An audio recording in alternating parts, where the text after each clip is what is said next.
நீங்க ஒருத்தங்களுக்கு ப்ரப்போஸ் பண்றீங்க. அவங்க அத அக்செப்ட் பண்ணல அப்படின்னா, அவங்க என்ன ரிஜெக்ட் பண்ணிட்டாங்க. எனக்கு ரொம்ப அசிங்கமாயிருச்சு அப்படின்னு யோசிப்பீங்களா? இல்ல, நீ எப்படி எனக்கு நோ சொல்லலாம்? என்னையே ரிஜெக்ட் பண்ற அளவுக்கு நீ பெரிய ஆளா?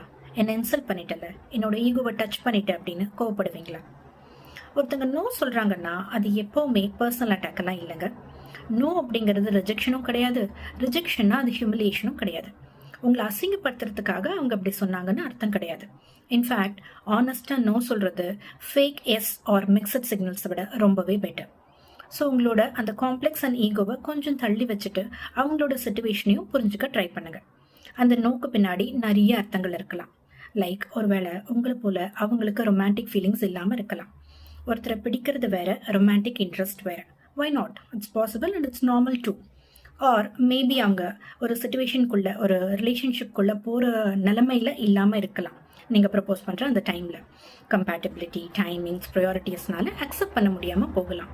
ஸோ நோ சொல்கிறாங்க அப்படின்னா அவங்களுக்கு உங்களை பிடிக்கலன்னு அர்த்தம் இல்லை, அவங்க உங்களை அசிங்கப்படுத்துகிறாங்கன்னு இல்லை, நீங்கள் நாட் வர்தின்னு அர்த்தம் கிடையாது. அதே சமயம் அவங்க நோ சொல்கிறத நம்ம ரெஸ்பெக்ட் பண்ணவும் கற்றுக்கணும்.